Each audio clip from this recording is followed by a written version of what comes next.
Descomplica Brasil. Descomplica Brasil. Descomplica Brasil. Descomplica Brasil. Descomplica Brasil. Descomplica Brasil. Descomplica Brasil. Descomplica Brasil. Descomplica Brasil. Olá, você está no canal Descomplica Brasil e hoje nós estamos no consultório do Dr. Luiz Gustavo Guilhermano, que é psiquiatra. Eu quero agradecer, doutor, por o senhor me receber aqui e receber a equipe.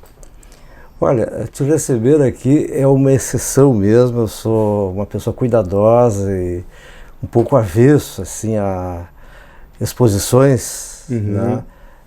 Mas eu te conheço há muitos anos, conheço a tua família e sei da tua seriedade, sei da tua formação primorosa em comunicação social na Unicinos e depois do teu pós-graduação na Universidade de Nova York. Então, e tu é um jornalista de primeira, um comunicador de primeira e que vem desenvolvendo esse trabalho brilhante no Descomplica Brasil, que é muito necessário para que as pessoas compreendam o funcionamento da burocracia do país, compreendam a política do país e agora que compreendam como enfrentar melhor essa pandemia. Bom, eu ando preocupado, o pessoal do canal, com a questão do psicológico das pessoas. Eu ando vendo que as pessoas não estão assimilando direito as informações, elas estão muito em cima de fake news, e mesmo elas se informando em veículos de comunicação, sejam brasileiros ou internacionais, de credibilidade, elas não estão sabendo lidar com o confinamento, muito menos absorvendo as informações. Então, eu queria começar perguntando, como que a gente consegue trabalhar a saúde mental, porque também sem saúde mental, a gente não consegue cumprir o resto do protocolo, né? Vamos dizer assim, orientado pela OMS ou por nossos governos, né, no mundo. Sabe que, inicialmente, eu mesmo sou psiquiatra há 40 anos e minha formação principal é dentro da psiquiatria do Hospital Geral, no Hospital São Lucas da PUC, muito ligado a colegas médicos de outras especialidades, já fui presidente da Associação Gaúcha de História da Medicina também, e eu fiquei pensando que isso seria um assunto exclusivamente de infectologistas e epidemiologistas. Isso está distante dos psiquiatras.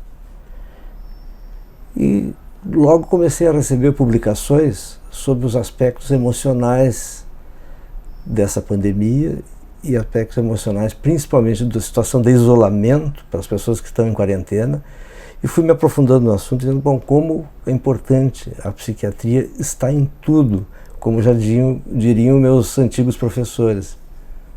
Estamos sempre, o aspecto psicológico e psiquiátrico, mental, está em tudo.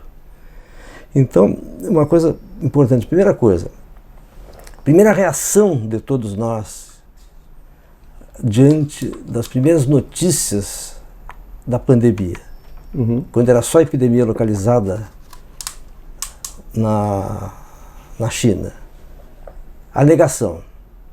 Isso não vai chegar em nós. Autoridades importantes chegaram a dizer que isso era uma histeria coletiva, que não tinha problema, que não ia dar nada, não ia acontecer nada. Bom, isso é negação. Assim a gente fica diante do impacto de uma notícia ruim. Não é comigo, não vai me atingir. Está do outro lado do mundo. Vai atingir só os outros, não vou sofrer nada, porque a gente não quer sofrer. Claro. Né? E algumas coisas não chegam mesmo, né? Então a gente escapa de muitas coisas. Mas essa veio forte. E o Brasil é um país em risco, já há notícias de que o Brasil tem uma velocidade de transmissão da doença muito mais rápida que a própria Itália, que é um país que está todo isolado. Por quê? E com muita falta de condições sanitárias. E houve negligência das autoridades, houve um atraso na tomada de providências, até mesmo por comunicação. Quando uma autoridade importante diz que é histeria, que não vai ter problema nenhum, todo mundo relaxa. Se naquele momento a autoridade tivesse agido com seriedade, levado a sério, ouvido seus conselheiros, seus profissionais de saúde que lhe assessoram, todo mundo levaria mais a sério. A gente tende a seguir o líder. É verdade.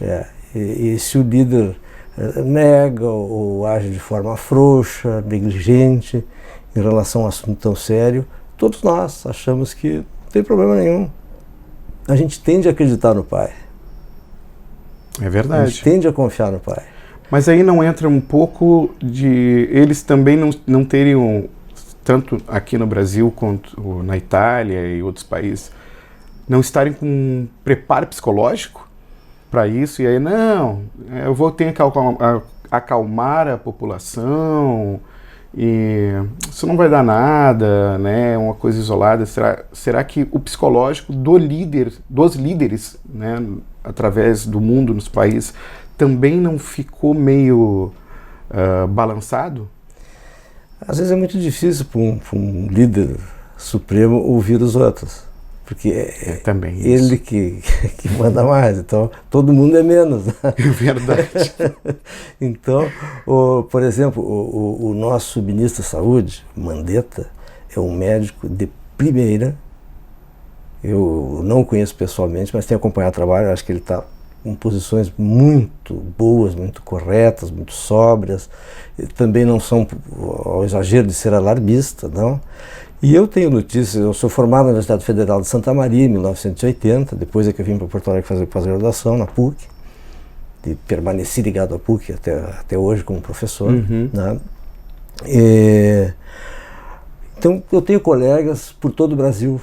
A nossa turma de Santa Maria, gente muito amiga, a TM 1980, eles são médicos muito destacados em vários municípios do Brasil. E tenho colegas que estão em Campo Grande, Mato Grosso, que trabalharam junto no mesmo hospital com o atual ministro da Saúde, e todos são avalistas assim, de que ele é um médico sério, competente, que é muito bom trabalhar com ele e que se pode confiar nele. Então, felizmente, nós temos essa sorte. Não é aquela coisa normalmente nos governos brasileiros que é um indicado aqui, indicado ali. Por sorte, para essa situação de crise sanitária, que está sendo o principal assunto do país agora, nós temos alguém de confiança, um médico de verdade. Ele fala muito da curva, né? Eu queria entender... Mas não dando curva. Mas não dando curva. Enfim... Agora é preciso também que as autoridades que estão acima dele concordem com o trabalho dele e permitam que ele trabalhe, que desenvolva as políticas de saúde sanitárias que sejam necessárias. E aproveitando isso, o senhor acha que nós temos condições, questão de leitos, em questão de uma estrutura hospitalar, para poder atender todos, porque é um país de 210 milhões de pessoas? Nós não estamos preparados nem para a rotina no Brasil. Veja-se a fila de espera para consultas do SUS, fila de espera para cirurgias do SUS, para a rotina, para o normal. Então, a situação... Por que é importante essa coisa saber que a curva de transmissão está sendo muito mais acelerada no Brasil que a Itália, que é um país que está totalmente comprometido. Porque quanto mais rápida a velocidade de transmissão, maior número de casos adoece simultaneamente, no mesmo lapso de tempo. E isso significa o quê? Que isso vai saturar muito rapidamente leitos hospitalares, respiradores, medicamentos. E por isso que é importante também ficar de quarentena, né? Sim. Então, assim, se muitas pessoas adoecem ao mesmo tempo, há uma saturação do sistema de saúde. Uhum. Se as pessoas adoecessem assim, meio parceladamente, a prestação, então dava tempo assim, das pessoas irem para o hospital, terem alta, aí vão os outros. Tal.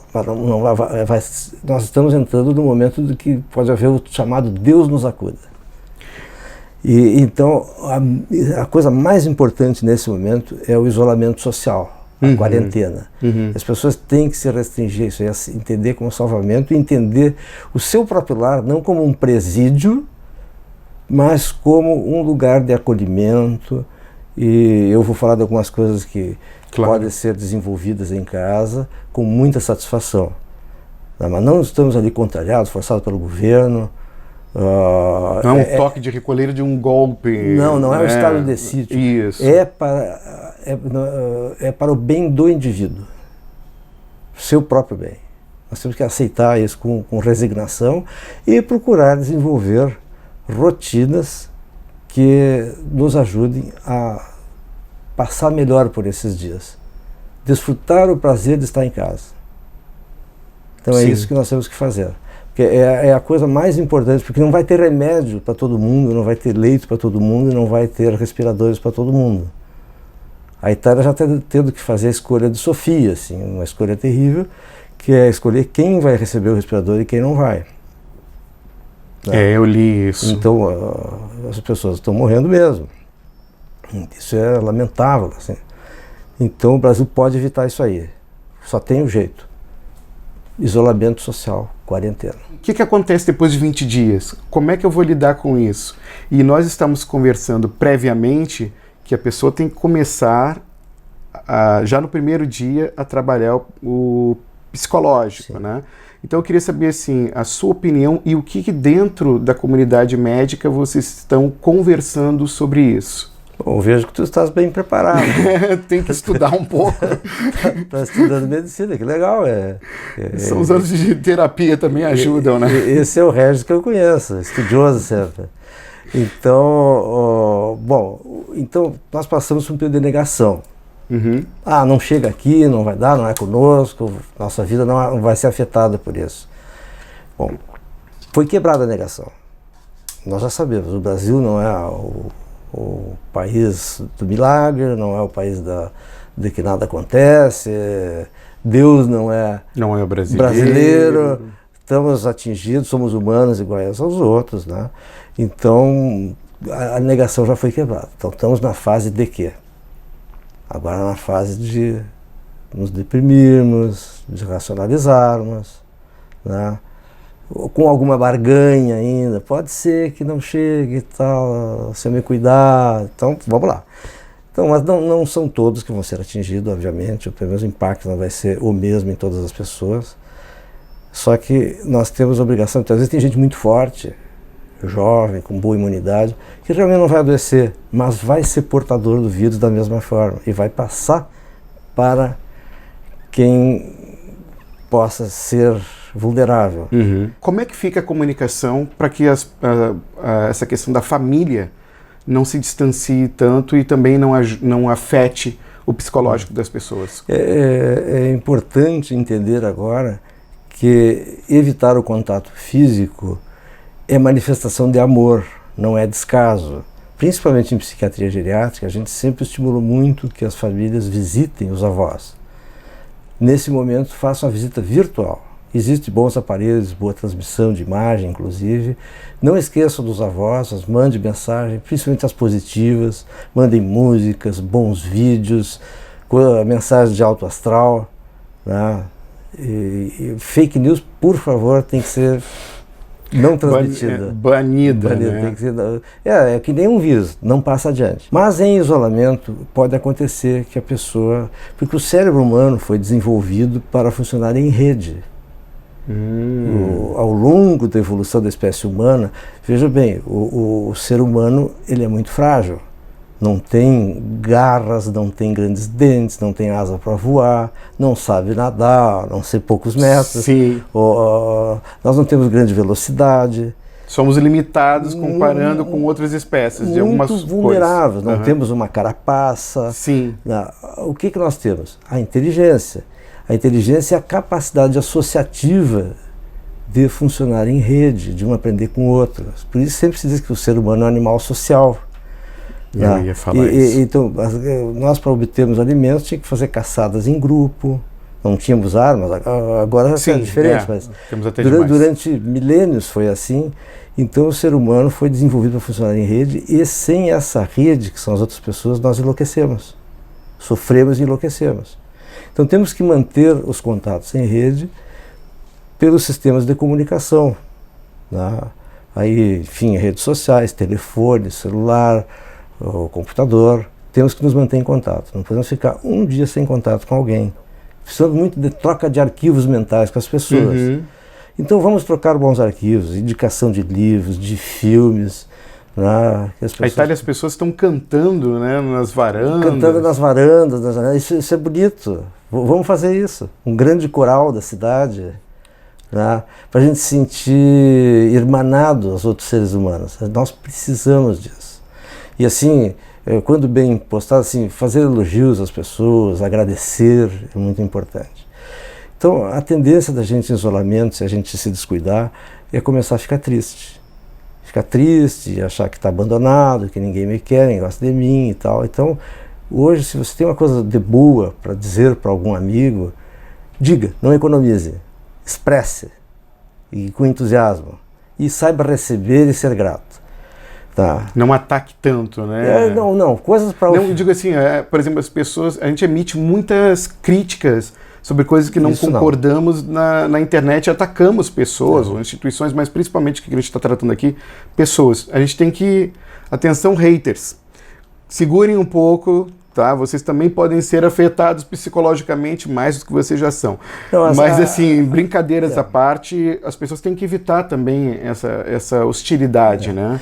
Na rede. Hoje a regra é assim, coisa ruim não se passa adiante, seja vírus ou seja o ódio. Boa. Então isso é uma das coisas. A outra coisa, assim, é fundamental. Uhum. Tu já me perguntava antes, que tem as pessoas te perguntam para o canal, assim, que será, o que vai acontecer com as pessoas psicologicamente depois de 40 dias de isolamento? Pois bem, não é no 40º dia. A nossa preocupação em fazer um trabalho profilático de saúde mental é de imediato, no primeiro dia. Já no primeiro dia nós vamos estar prevenindo o que poderia acontecer de ruim no 40º dia. Então no primeiro dia nós temos que estabelecer o quê? Coisa fundamental, uma rotina. A gente pode até fazer por escrito, um schedule, né? A gente tem que fazer coisa assim, às 8 da manhã, às 9, às 10, fazer todo um organograma e cumprir. A rotina tem que ser cumprida, porque a nossa tendência, deixada assim, sem referências, sem limites, é de relaxar e começar a perder a noção do horário e das obrigações, deixar as coisas para depois e ficar tudo seu bel prazer. Vê que as experiências de pessoas em isolamento de cavernas, assim, e quando não tem nem a referência do sol, em seguida as pessoas começam a fazer um dia de 36 horas. Perde-se a referência dos 24 horas do sol e tudo fica diferente. Então, os shoppings já são assim. Ontem as pessoas, eu estava no supermercado e as caixas já estavam dizendo boa noite e eram 4 horas da tarde, mas elas estavam lá desde as 9. Em luz artificial? Luz artificial, já não tinha parâmetro. E isso é um pouquinho do que acontece, né? Que a gente relaxa ou perde a noção do tempo, não é isso? Sim. Mas desculpa, eu interrompi. Então, a primeira coisa, assim, quase de forma colegial, assim, escrever um horário, uma rotina. O que se faz de manhã, o que se faz de tarde, e cumprir aquilo ali, assim, com dedicação. Nessa rotina vai o quê? Trabalhos possíveis de fazer em casa, as pessoas estão levando trabalho para casa, home office, horário de fazer pausa, de descansar, tomar um cafezinho, tomar um chimarrão, tudo, né? Não esquecer a atividade física mínima, básica. Não se pode ir à academia e não é hora de fazer treinos pesados. Os treinos muito pesados deixam a pessoa mais vulnerável a adoecer. Desgastam a nossa reserva de energia. Nós precisamos da reserva de energia, mas não podemos ficar muito parados, sob o risco de desenvolver arteriosclerose, aumentar a glicemia, colesterol. Tá? Mas não tem academia, o que eu faço? Eu tenho recomendado que os pacientes no próprio prédio onde moram subam alguns andares pela escada, subam e desçam. Algumas vezes na velocidade que conseguir, não precisa exagerar de jeito nenhum. Isso já vai dar uma boa musculação para as pernas. Complemente em casa com algum exercício para os braços. Pode pegar alguma garrafa PET de plástico, encher d'água, que aquilo já dá um pezinho suficiente, Se alguém é mais forte, pega 1 litrão, 2 litros e faz aquilo como um halteres, não precisa comprar nada. O pessoal do CrossFit, então, não precisa pegar naquele pneu, carregar, essas coisas assim. Não, é coisas leves e imaginativas. Você tem que fazer alongamento, fazer alguns abdominais no tapete da sala. O meu personal me mandou um WhatsApp dizendo, olha, estou preparando vídeos para você poder, justamente isso, poder se exercitar dentro de casa. Sim, e tem vários que estão fazendo isso, eu acho que... até professores mesmo de academias que não são personagens, eles pegaram as listas nas academias, os e-mails para mandar para os alunos treinos, né? Mas desculpa, eu interrompi. Eu tenho um casal de amigos excelentes músicos profissionais há 50 anos, que moram em Florianópolis, que vão desenvolver vídeos de criatividade artísticas, de educação de canto e educação musical, de violão e outros instrumentos, para qualquer um, para leigos, mas principalmente para crianças. Vamos colocar uma situação. Estou na frente da TV ou tentando me informar de alguma maneira pelas vias tradicionais de comunicação. Aí eu começo a assistir e uma matéria sobre, por exemplo, a questão dos remédios, que estão sendo, né, as pesquisas. Mas eu fixo no nome do remédio, ou fixo em uma determinada informação. Como é que eu e todo mundo podemos fazer para conseguir filtrar a informação e não nos pegar naquilo que está nos afligindo? Sim, um dos itens recomendados pelos artigos técnicos de saúde mental é, além desse de estabelecer rotina do isolamento, da troca positiva com as pessoas, é cuidar-se com excesso de notícias, não andar atrás de todas as notícias e não acreditar em todas as notícias. E saber filtrar. Tem que filtrar, e a pessoa não precisa filtrar sozinha. O site do Ministério da Saúde, né, que é saude.gov.br, tem uma aba que é fake news. Tem pessoas especializadas do Ministério da Saúde, a cata de fake news, e ali eles debatem as fake news e expõem. Então, se você tiver alguma dúvida, só procurar no Ministério da Saúde, saude.gov.br, tem a abinha da fake news, ali você vai ter a vacina anti-fake news. A gente está se encaminhando para o fim da entrevista. Então, assim, qual mensagem que o senhor deixaria para as pessoas que estão em casa, em quarentena? Bom, tem uma mensagem principal, e essa eu não vi em nenhum dos artigos e publicações sobre saúde mental, está sendo esquecida, mas é fundamental. Então, além da comunicação positiva com as pessoas, além da rotina de hábitos saudáveis, é não exagerar na bebida alcoólica.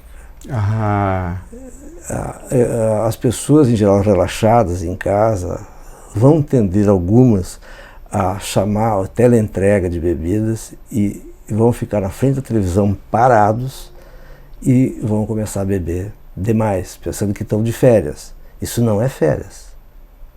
E bebe uma coisa ou outra, vão beber demais, vão comer demais e vão ter, assim, ou o agravamento ou o desenvolvimento de um hábito de bebida excessiva com todos os seus inconvenientes. E as pessoas vão minimizar isso usando o diminutivo.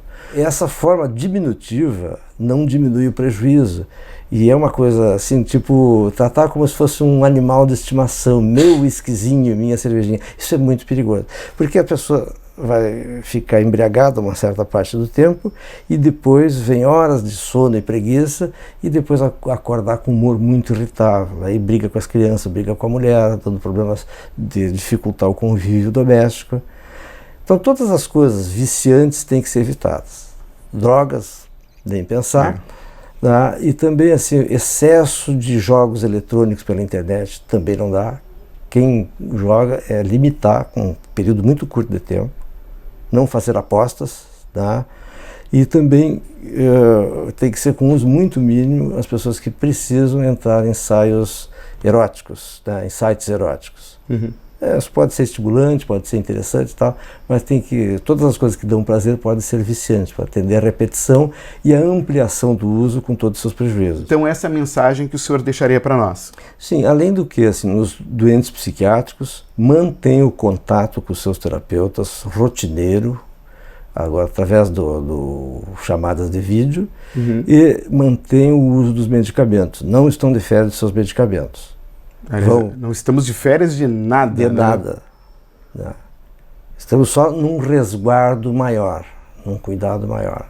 E eu quero dizer para vocês que mais informações sobre o Dr. Guilhermano, com artigos, eu peço que o senhor me passe para a gente botar artigos, para que as pessoas consigam se informar melhor e a gente consiga atravessar esse momento tão delicado. E uma coisinha que o doutor vai dizer para mim, né? Não entre em pânico porque o mundo não vai quebrar. As pessoas estão assim, né? O mundo não vai quebrar. Mas vai depender do cuidado que nós tivermos em evitar a transmissibilidade. Maravilha. Bom, esse foi o canal Descomplica Brasil de hoje, essa é a primeira reportagem dedicada ao coronavírus 19. Nós vamos ter uma série de reportagens lá, inclusive no Instagram. Nós desenvolvemos o Descomplica News Corona 19, né? E aí vocês acompanhem essa e outras entrevistas diariamente no nosso Instagram e no nosso canal Descomplica Brasil no YouTube. Descomplica Brasil. Descomplica Brasil. Descomplica Brasil. Descomplica Brasil. Descomplica Brasil. Descomplica Brasil. Descomplica Brasil. Descomplica Brasil. Descomplica Brasil.